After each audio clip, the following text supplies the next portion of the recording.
Boa noite, pessoal. Boa noite. Bem, hoje eu quero conversar sobre vocês algo que pode ser simples, mas é algo que está permeando nossa vida e tornando mais complexo. A grande pergunta que a gente tem que se fazer hoje é: quem está fazendo as nossas escolhas? Eu acredito que eu escolhi estar aqui agora, nesse momento. O meu nome é Eduardo Stavido Gomes e nós vamos conversar sobre as redes sociais e o microgestionamento. Estão escolhendo as coisas por nós? É uma conversa sobre liberdade, narrativa e escolhas. Hoje nós vivemos num mundo de vigilância algorítmica. O que é isso? As redes sociais deixaram de ser um espaço de pura conexão, espaços neutros.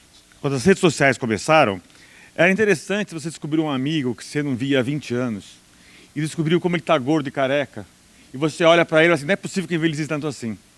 Então elas eram puras, eram neutras. Hoje não. Tá? Hoje as redes sociais têm o que nós chamamos de vigilância algorítmica. Ou seja, a cada post, a cada pausa no scroll, a cada frase, nós estamos alimentando o algoritmo que está aprendendo sobre nós, está aprendendo as nossas vulnerabilidades. E o microgestionamento é isso. O microgestionamento é a entrega de conteúdo sob medida, tá? Para exatamente explorar as suas vulnerabilidades. Ou seja, esse conteúdo é mais suscetível para você do que para o outro. Então é esse conteúdo que eu vou te mostrar, porque você é mais suscetível a ser influenciado por esse conteúdo. E eu quero exatamente isso, tá? Influenciar a tua escolha. E quando eu falo de escolha, nós falamos de liberdade. E eu gosto muito desse autor que ele fala de liberdade. O que ele fala de liberdade? O ser humano está condenado a ser livre. Isso é muito forte. Isso é muito forte. E para exemplificar isso, eu gosto de contar uma historinha, que é desse mesmo autor. A história é o seguinte: tem um personagem chamado Orestes, e esse personagem ele é um viajante pelo mundo. Ele viaja pelo mundo. E ele tem um mentor, que é o deus Júpiter, e vai mentorando ele para onde ele tem que passar. E um belo dia ele cai num reino, Orestes, onde tem um rei maligno, um rei que subjuga o povo, faz o povo sofrer, explora o povo. Orestes fica indignado com aquilo, e ele pega e mata o rei. Quando ele mata o rei, Júpiter revela a origem de Orestes. Orestes, você pertence a esse reino. O antigo rei era o seu pai. Esse rei matou o seu pai para tomar posse do reino de seu pai.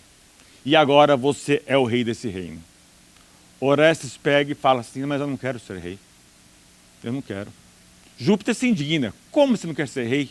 Você é rei de direito de fato. Direito porque você é filho do rei morto. E de fato porque você matou o rei. Então você é rei. Não, Júpiter, eu não quero ser rei. Eu quero continuar viajando. Bem, aí fica discutindo Júpiter e Orestes, até que uma hora Orestes fala a seguinte frase para Júpiter: Júpiter, você é Deus. Eu sou livre. Percebe a noção de liberdade que essa história nos coloca? Quer dizer, Deus está condenado a ser Deus. Nós não, nós somos livres. Tá? Porém, essa liberdade não é plena. Ou seja, essa liberdade, ela coloca limites em nós. Tem aquela velha frase, né, que o inferno são os outros. Por quê?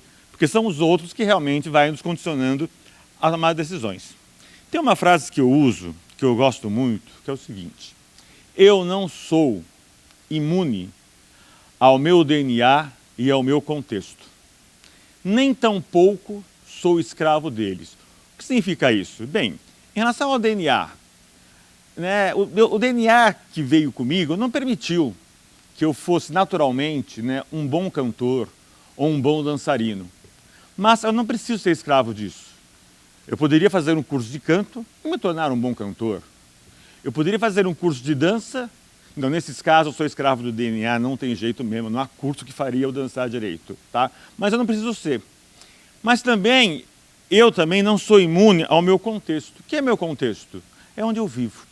Socialmente falando, culturalmente falando, economicamente falando. Tá? mas eu não preciso ser escravo dele. Eu posso insurgir contra o meu contexto e mudar a minha realidade. Aliás, tem vários entre vocês aqui que exatamente estão nesse sentido. Vocês se insurgiram contra o contexto de vocês e estão mudando a sua realidade. E muitas das famílias. Tá? Bem, mas como é que eu faço isso? Como é que eu insurjo contra o meu contexto? Tá? E exerço o meu direito de ser livre? E como é que o contexto atrapalha a minha liberdade? Aí tem uma música do Legião Urbana, que tem uma frase que ele fala: disciplina é liberdade. Primeira vez que eu vi essa frase, eu tinha meus 20, 21 anos, foi quando foi lançada a música, e para mim surgiu uma contradição. A minha noção de disciplina era totalmente oposta à liberdade. Ou seja, aquele cara disciplinado que acorda às 7, toma um café, esse cara não tem liberdade. Mas não é nesse sentido que o Renato Russo queria falar. Tá? Aí vem o contexto. Tá? A brincadeira que eu faço é o seguinte. Pergunto, geralmente as pessoas respondem: quem já aqui, né, pensou em ver um filme de cinema? E aí, aquele sábado eu vou, acontece algo, você não vai. Aí no outro sábado acontece outro algo, você não vai. E quando você percebe, o filme saiu de cartaz. Quando eu faço a pergunta, invariavelmente todo mundo se reconhece nessa situação ou alguma situação similar. Você não foi disciplinado o suficiente para realizar a tua liberdade de ver aquele filme. O contexto foi te influenciando de tal sorte que você não exerceu a liberdade de ver aquele filme. Então, por isso que quando eu falo que um de vocês insurgiu contra o contexto e mudou a liberdade, e mudou a realidade de vocês, vocês exerceram de fato a liberdade. Nesse caso, tá, a disciplina é como forma de não ser refém do contexto. Disciplina, aí nesse caso, não é você ficar escravo da disciplina, mas é não ficar refém do contexto. Para isso eu tenho que saber muito bem o que eu quero, se eu quero, tá, e fazer valer a minha vontade. Mas o que é o contexto? O contexto é a minha percepção de realidade. Esse é o contexto, como eu percebo a realidade. Tá? E como é que eu percebo a realidade? Bem, a primeira noção de percepção da realidade é através dos nossos sentidos. Eu vejo, eu escuto, eu degusto, eu sinto o aroma, eu tateio. Tá? Mas o ser humano tem a capacidade de ter uma percepção da realidade além dos seus sentidos. Tá? Segundo Yuval Harari, nós também temos uma percepção da realidade pelas narrativas. As pessoas iam contando as histórias, iam formando a sua percepção da realidade pelas histórias que outros contavam. Histórias de pais para filho, histórias de comunidade. Bem, veio a tecnologia e veio a comunicação em massa. TVs, jornais, rádios. E aí as narrativas começaram o quê? A chegar a um grande público em massa, que também foi dando a nossa percepção da realidade. Eu nunca tive, nem na Palestina, nem em Israel. Mas claramente tem uma percepção de realidade daqueles países. Até distorcida, porque só chega um tipo de notícia. Mas eu tenho percepção. Assim como tem a percepção de várias comunidades. Por quê? É a comunicação em massa, as narrativas em massas que chegam para a gente. Isso ampliou muito a nossa percepção de realidade. E isso começou o quê também? A influenciar as nossas escolhas. À medida que eu ia tendo uma percepção de realidade feita por narrativas em massas, eu comecei a ter mudar de escolhas. Então, veio as propagandas, que me começou a dar percepção de alguns produtos. E essa percepção de produto, para mim, como utilidade, como status, como vaidade, né, como conforto, moldou as minhas escolhas. Mas ainda a comunicação era em massa, ou seja, o mesmo conteúdo chegava para nós todos. Então o diálogo era mais fácil. Por quê? O mesmo conteúdo que chegou para mim, chegou para você, chegou porque era em massa. Aí veio a internet, veio as redes sociais. Tá? E a comunicação começou a ficar personalizada. Começou a haver o microdirecionamento. O que é isso? Tá? É o conteúdo que eu mando para um e não mando para outro. Naturalmente, então, nós vamos formando percepções de realidades diferentes. A minha percepção não pode ser igual à sua, porque o tipo de conteúdo que você recebeu é diferente da minha. A narrativa que você recebeu é diferente da minha narrativa. Então a nossa percepção de realidade fica diferente e o diálogo fica mais difícil. Tá? Eu não sei como você formou a sua opinião, porque eu não recebi meu conteúdo com você. Até pouco tempo atrás, nós vimos basicamente as mesmas notícias. Então eu sabia como você tinha formado a opinião. Se eu achasse algum absurdo em alguma notícia, eu ia comentar com você. E você ou ia me convencer que aquilo não era um absurdo, era real, ou eu ia te convencer que aquela notícia era um absurdo. Mas havia o debate. Agora não. Agora não. Cada um tem a sua percepção da realidade. E isso é muito curioso para a minha geração, porque quando eu tinha a idade de vocês, nosso grande medo era da massificação da cultura. Tá? Ou seja, nós só vamos ouvir aquilo que os grandes conglomerados queriam ver. Tá? Hoje é o contrário. Você tem um microensinamento. Porém, você está na mão, e tem surgido um novo termo aí, que é o feudo tecnológico. O que significa isso? Tá? Bem, para você existir, ou você está nessas grandes redes sociais, ou você não existe. E qual a consequência disso?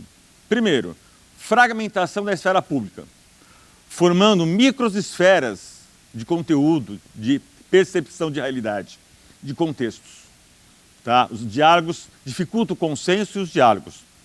Algoritmos modam a visibilidade e o comportamento político, social e econômico nosso.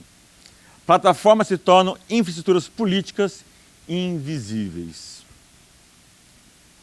Consequência, cidadão como um produto, cidadão como um commodity. Ou seja, nós viramos perfil de dados.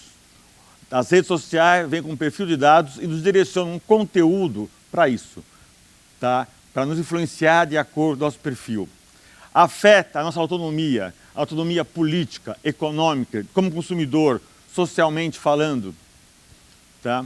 E a política pode se tornar personalizada, cada vez mais, emocional, tá? Imediatista. Não é à toa, quando eu falo política, não é só político partidário, tá? Mas eu também, a quantidade de influencers que tem hoje, tá? Por isso esse nome, influencer, está tentando moldar nossos valores, nossos costumes, nossas escolhas. Bem, e como é que a gente pode enfrentar essa nova realidade? Seguinte, a regulamentação é inevitável. O que é regulamentar? Tá? É você fazer leis que regulamentam essa atividade econômica. Toda atividade econômica tem que ser regulamentada. Tá? Quando você entra num restaurante, aquele restaurante existe dentro de uma regulação. Você não é obrigado a saber de todos os padrões sanitários para ele existir, mas você confia que existe uma regulamentação que garante, se aquele restaurante está aberto, ele segue os padrões sanitários, então você fica sossegado. As Big Techs precisam ser regulamentadas. Não é fácil. Tá? A autorregulamentação não funciona. E aqui eu vou trazer um dado para vocês extremamente importante que saiu na Reuters e a UFRJ republicou isso. Em 2024, o grupo Meta, através das suas redes sociais, faturou 16 bilhões de dólares com anúncios fakes ou de anúncios de produtos proibidos. 16 bilhões de dólares. A mesma matéria traz a seguinte comparação. Tá? O New York Times faturou 2 bilhões e meio de dólares e o Grupo Globo faturou no mesmo ano 3 bilhões de dólares. Quer dizer, a Meta faturou 5 vezes mais do que a Globo e o New York Times, ou 3 vezes mais que a Globo e o New York Times juntos, só com propagandas para influenciar a gente, nossas escolhas, tá? De propagandas fakes ou produtos proibidos. E qual é o problema disso? O microensinamento te leva, vou reforçar isso, o conteúdo específico para você. Tá? Se eu quero te vender um tênis e eu sei que você gosta de passear no parque com tênis, eu vou pôr uma propaganda de alguém passeando no parque com tênis. Agora, se você é pessoa que gosta de ir do shopping mais à vontade, eu vou pôr propaganda para você. Isso parece ser inocente, mas se vocês extrapolarem, vocês sabem onde pode chegar. Tá? A autorregulamentação não funciona. De fato, se uma empresa fatura 16 bilhões de dólares com anúncio fake, não vai funcionar. Tá? Fiscalização humana é impossível. É impossível nós, seres humanos, fiscalizarmos. Tá? Então, os algoritmos precisam fiscalizar algoritmos. Para isso, precisamos de protocolos, padrões. Tá? Bem, enquanto isso, como é que a gente pode se virar? Seja vigilante aos seus hábitos. Por quê? Porque tem alguém te vigiando. Tem alguém querendo saber como é que você se comporta para te influenciar. Então, seja vigilante isso, tá? Os algoritmos estão descobrindo sua vulnerabilidade. De novo, disciplina é liberdade. E qualquer solução que venha tem que ter educação, educação e educação. Obrigado. E agora 2 provocações, tá? Que narrativa você quer que escolha por você? A do Facebook, a do Instagram? Ou você quer escolher a sua narrativa? Pensem nisso. Obrigado, pessoal.